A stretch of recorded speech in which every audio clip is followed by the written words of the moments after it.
Hi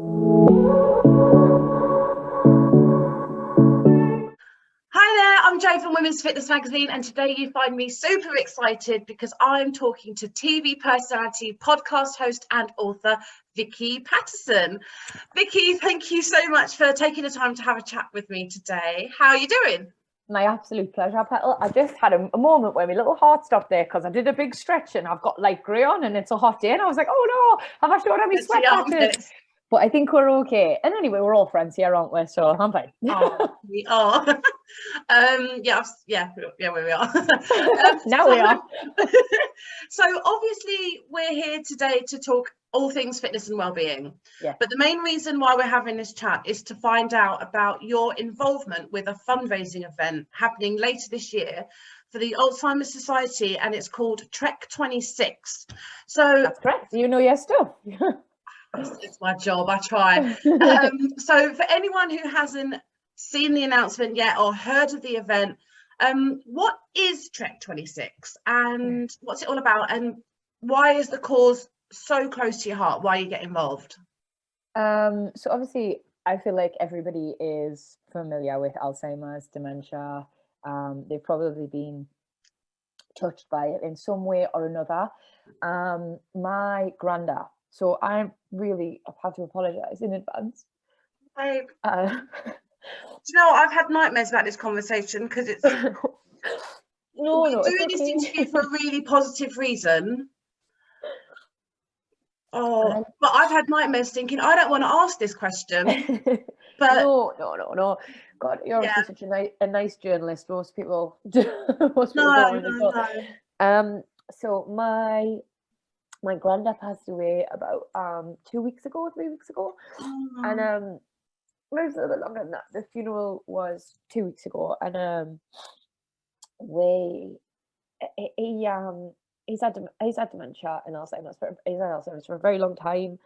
And it's been really hard for me to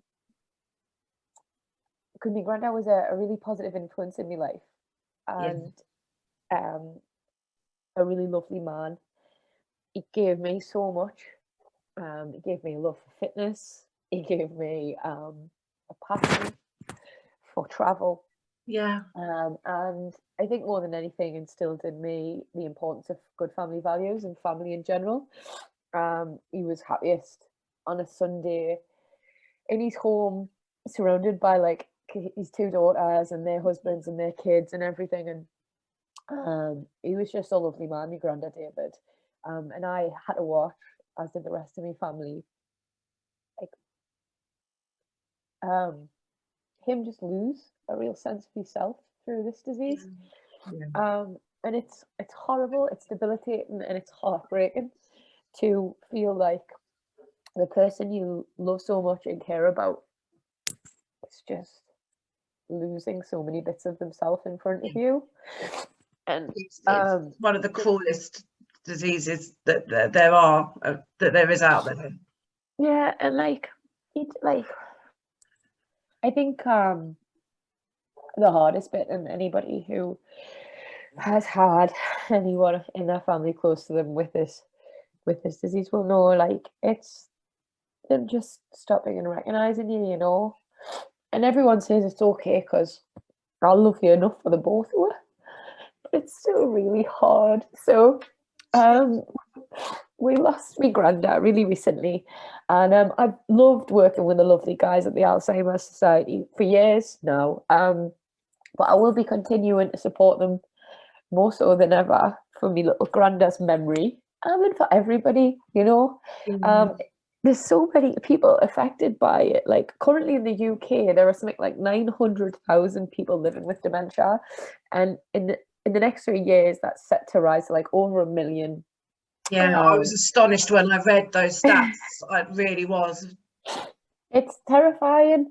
And even still, with all of these amazing like movements like Be Kind and people being more like, more honest, more open, people being respectful of people's mental health and all the rest of it, like even with all of these huge progressions, there is still not enough support and not enough awareness around dementia. And there are an awful lot of people struggling with this on their own, or people who have family members affected who don't have the adequate support and don't know how to deal with it. What this disease needs is more honest discussion, more sunlight, more candor, and more people like me doing something about it. So I decided to take part in the Alzheimer Society Trek26. And it's like a series of 13 and 26-mile treks throughout the summer, from like May to September. And it's they know what they're doing. They're not daft, because they've strategically placed them around some of the UK's most like stunning beauty spots. So things like Stonehenge, like all over lakes, all over the place. So even though you might be thinking 26 miles, you can also be like taking in some beautiful scenery and doing something incredible for a charity that really deserves it. So yeah, and there's treks for everybody as well. Like, don't think you've got to be like super fit Joe Wicks to be doing anything. Like, you don't, apart from like my dog walks, I very rarely do anything. So no, I've got a base level fitness, and I'm going to do this, going to go balls to the wall on a 26 miler. But like I say, there's half ones, there's 13 miles, there's all sorts. So whether you're like a beginner or a consummate professional, there is something for you this summer. Fantastic. Do you know what? Sorry, I'm still taking everything in, and I've been thinking about this, but I'm going to sign up. I'm going to do it. Yes! I don't know which one I'll do, but I'm going to sign up. And I never do these things. And actually, the idea of walking 26 miles is a bit scary. I better get my trainers on and go for a walk right now. But that's the whole point, though. You'll be surprised, mate. I think you'll be fine. Like, honestly, I think get your pals to sign up with you. Like, no doubt the weather's going to be lush if this week's anything to go by. I reckon, like, it will be nice. And, you know, I feel like I've done charity treks. I've climbed mountains and all the rest of it, bike rides and stuff, things like this in the past. And, you know, when people say, like, oh, like, what you're doing carries you along, like, that feeling like, you know, you're making a difference, so you're doing something nice. Like, your granddad will be looking down on you as well, and he'll be super proud of you. And I mean, will you take Milo? Oh God, no, are you mad? Like, not that I wouldn't love to take him. Like, the poor thing is absolutely fuming. He had his morning walk today at like 6 a.m. and 7, and I've been working ever since, and he just keeps coming up to me and like nudging his little tennis ball at me, and I'm like, mommy knows. So he'd be great, he'd be running laps around everybody, but no, mate, my heart would be in my mouth. His recall's not great. He just does what he wants. If you can hear my dog barking at the moment, she wants to go out. Don't worry, I don't blame them.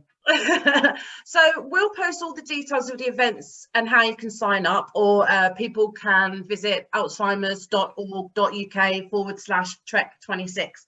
But she knows her stuff. Just so that people know, because as you say, they're taking part in some beautiful places. The first one is London, because that's really beautiful. That's where I am now. No, it is beautiful right now. The sun is shining, and that's happening on May 28th. And then there's one in the Lake District in June, in the Cotswolds, the Peak District, Stonehenge, which I think is the one you're doing. Yeah, I'm going to Stonehenge. I'm so excited. Like, I've never been before. So yeah, there's something for everybody, regardless of where you are. Definitely. And then the last two are the Brecon Beacons and South Devon Coast. So they're all over the country. Everyone can get involved. Why do you think people should sign up and get involved? I think, like, so obviously, you know, my personal reason. But like, whenever I do anything for Alzheimer's Society and I post it up on my Instagram, like, everybody's being touched by it in one way or another. And it's an amazing way to show your support for a charity that really deserves it. But, you know, more so than that, guys, right? Let's even look past that feel-good factor. Like, it's summer. The weather is going to be great. Let's keep a positive mental attitude on that one. Definitely. Like, we all have these wild and weird fitness goals, you know? And I think actually, like, getting moving, getting walking, like, it's the easiest thing you can do. And if you have a goal in your mind, like something you're training for, like, I did the Great North Run a couple of years ago, and I've never been a runner, but for that year I was, and I loved it, you know? And I was really toned and lean, and you feel great. So No, I think like we all want to feel good and be a bit fitter and healthier. So having a really like a big something big to work towards like this, it gets you up off that couch, doesn't it, and out the door. So listen, even if you're not doing it because you're motivated by the charity side of things, like let's do it because we want to be fit and healthy bears as well. Yeah, definitely. And I think having a goal, like, because we've got it's coming up to April now. You've got a good few months before, so it gives you a reason to get outside and maybe even explore some new places at the weekend, or when you've got a bit of time off, get outside, get some fresh air, because we're all still, a lot of us are still doing this, we're still zooming and not seeing people. I think it's hard. It's been a difficult couple of years, and I think like I saw your post actually about a year today, and it was like, wow, yeah, we really did like go through the banana baking stage, and we went through this stage and the workout stage, and it's crazy to like now things are back to normal. It's crazy to think we went through that. I know, honestly, the human brain is a magic thing. Like it often protects us from traumas and grief and things, and like I think it has a wonderful way of making you forget stuff that hurt. And the pandemic was hard for everybody for like a number of reasons, being separated from your family, being scared for everybody, wondering, like missing stuff, like. So I think my brain has definitely protected me. It's romanticized it, it's like wrapped it up in cotton wool, and it's allowed me to move on, and I think there's a lot of people out there who still haven't moved on, who are still really angry and resentful, and I get that. You're allowed to be angry, like you're allowed to feel anything you want. It's been horrific, but actually, like when you're feeling that way, when you're still so mad, when you have this heart full of hate, you're not really living, and the only person who's suffering is you. Like you're not punishing the government, you're not punishing anybody else by walking around in a bad mood but yourself. I mean, maybe it's your loved ones, but again, that's just a bit crap as well, isn't it? So no, let it go. It's the only way forward, and get out there, do something great for a charity that needs it, do something good for your body, get moving. Honestly, there's just no downsides to taking part in the Alzheimer Society Trek 26. Yeah, definitely. Oh, I'm excited. I'm going to sign up. Can I sign up now? Can I do it now? Let's do the interview first, because I'm having a nice time. But after that, please sign up. So, as you said, this isn't the first time you've taken part in a fitness event for charity. So, do you like a challenge? Would you say? Yeah, I think I'm goal oriented. Easy for me to say, and like a natural strives to be a high performer. So, yeah, I've done like 100-mile bike rides. I did the Great North Run. I've obviously done treks through the Icelandic mountains. I've lived through 2 jungles. Wow. You name it, like I've done it. So no, like when the Alzheimer Society approached us, it was a proper no-brainer. I'm always looking for something new to get my teeth into, and of course it's a cause close to my heart. So no, mate, I'm dead excited, but honestly, if anyone's taken part, like I will just say, and I cannot say this enough, break in your walking boots, get comfortable walking boots, and don't do silly trainers. Like I know everyone's like, oh, more comfortable in trainers. It's too long for trainers, guys. Get comfortable walking boots, be practicing in them all summer, get through the blister stage, get through the rubbing ankle stage, because it happens, and there's no worse than being at like mile 8 and that stage hits you. So yeah, best advice from someone who lost half a toe doing a charity trek once. Don't worry, it grew back. I'm like a starfish.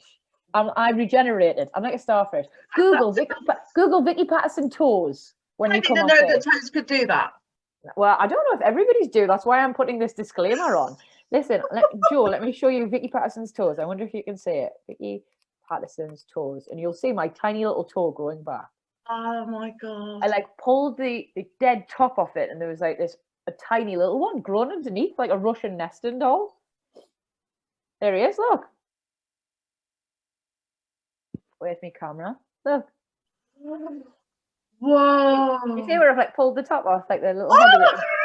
And there's a new baby one growing underneath. That was because I didn't wear in my walking boots. So I want everyone to have a nice time wearing walking boots. Yeah.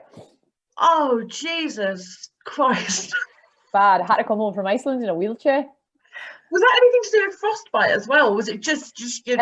Everyone was desperate for it to be frostbite, and it probably was a little bit, but predominantly it was those pesky tight walking boots. So yeah, Wow.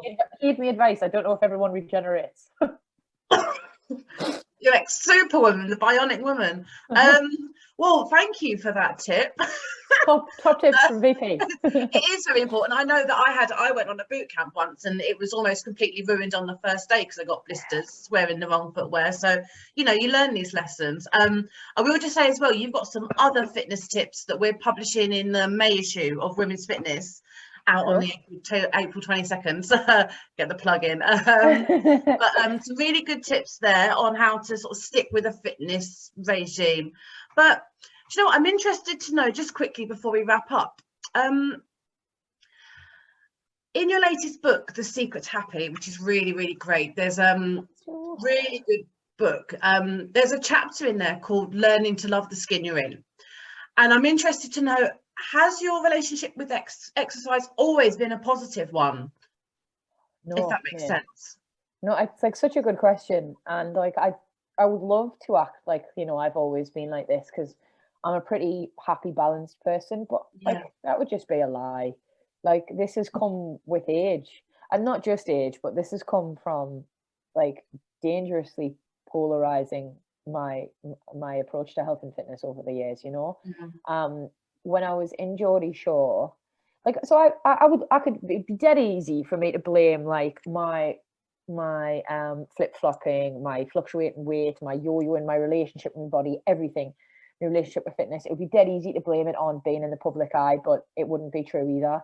I think from a young age, I was always aware that I looked slightly different. I was a curvy girl, you know, and like when you're young, those things, especially when I was young and there was no representation in the media. Oh, babe, like I'm curvy. Don't, you know, I know exactly how you feel. There is there are no representations. No.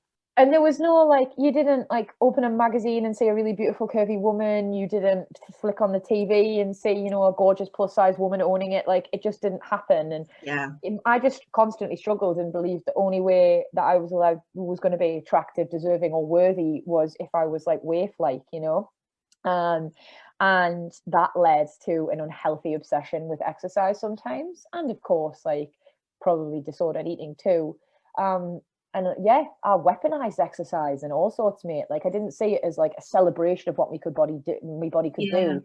It was a punishment for what I'd eaten. And it was hard as well, because I didn't even notice it, you know. Like, and everyone's like, God, she's back at the gym. Like, God, and you know, everyone thought I was so fit and healthy and everything. And I mean, don't get us wrong, there's far worse things to be addicted to. But nonetheless, it's dangerous. Like, life is for living. And I now preach balance, you know. I want to look nice and feel great and be able to like do my job with confidence. But like, I don't want to all those things if it means I can never eat cheese and chocolate again, because that's just a fucking life I don't want to live, you know? Yeah. So mate, I love exercise. And like I say, I love getting involved in these like amazing opportunities for charity and all the rest of it. But I'm very measured. I walk Milo twice a day, and I love that. It gives me time to think, clears my head. But also, like, I had a training session with my trainer this morning. I'm back up north seeing my mum for Mother's Day, and like, it's the same fella I did my fitness DVD with, Robbie. He's like become the most positive and brilliant influence on my life. He is brilliant, and like, I love training with him, like lifting weights, like functional stuff, and feeling like I'm getting those off my chest when I talk to him as well. Like, you know, I love feeling powerful and strong. It's cathartic. It's good for women to feel like that. But then I love getting in like a zero gravity Pilates, a bit of reformer Pilates, and feeling like my body's lengthening and toning. Like, I just love it. Yeah, it makes you feel 10 foot tall afterwards. Yeah, you do. You feel like a goddess. So listen, like, whatever it is, like, I know that moving my body is good for me, but I know that moving it too much is coming into like toxic and unhealthy territory. So no, mate, this balance, this happiness I found, it took me doing a lot of stuff wrong. It took me having all these grazed knees and probably having really unhealthy habits. But sometimes I think the only way you can get things right is if you've got it wrong first. Yeah, definitely. Oh, I mean, I exercised. I was addicted to exercise in my teens. Because really, the only kind of woman that I could identify with was like Pamela Anderson on Baywatch and Jet on Gladiators, and that was it. Everyone else looked I did love those two, though. I know, but I just loved working out, but I would do it over my homework. It did, and then I kind of went the other way, and now I'm starting to sort of really find my love again for it. But it's hard, and but you do it like if you forced yourself, well, if you like made yourself to do something so long that it becomes like almost like a chore, like then when you crack, when you break, you are going to go the other way and eat all the cakes and chocolate and drink all the drinks and not want to do it because you've almost, it's like negative reinforcement, you know, you associate it with like a dark time. So no, everything, whether it's food, whether it's drink, whether it's exercise, whether it's like seeing your friends, everything is balance. And like that's what life's all that. Unfortunately, like I could have made my book very short and just said that's probably the secret to happy, but I don't think everybody would have bought it. Well, no, I do recommend it. It's a really lovely read, and then also your socials. You really do champion the importance of self-acceptance and body confidence, and we need that. We need that. Oh, thank you. I tried. Just to finish off, because I know you need to crack on with work. What would you say is the secret to loving the skin you're in? Loving the skin you're in is really difficult, especially for women. We're like almost socialized into believing we're never good enough. I suppose that makes us better consumers, which is what the society we live in wants, isn't it? But listen, like being really skinny didn't bring me happiness. I used to count how many blueberries I put on my porridge in the morning, and I didn't go out with my friends because I was terrified of what like someone would put in a sauce I ate or something, you know. And then, I just didn't, and it wasn't a life worth living, you know. It was empty. And then when I was like a lot bigger, I didn't feel like myself. I didn't feel like the girl who could like walk into a room and like introduce herself. Like I felt tired, I felt lethargic, I felt low confidence, low energy, everything. Neither of the extremes brought me happiness. And I realized that being somewhere in the middle probably would. I'm always going to have boobs and a bum, and like probably some squishy bits too, because I have like that's where my pizza lives, so that's absolutely fine.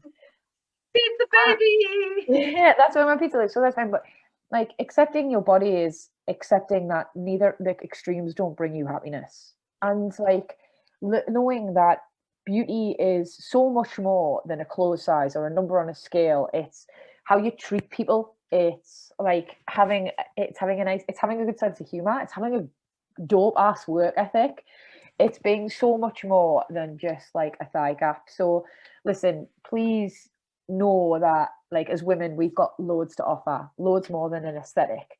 But as long as you yourself are like healthy and happy and you're there for your kids or you're there for your dog or you're there for your husband or you're there for your cat or whatever, and you're being like a good person, then that is beauty to me. So please accept who you are, whether it's like straight up and down, whether it's curves for days, whether it's lumps and bumps, big boobs, itty bitty titties, whatever it is, you're absolutely lush, and just own it, man.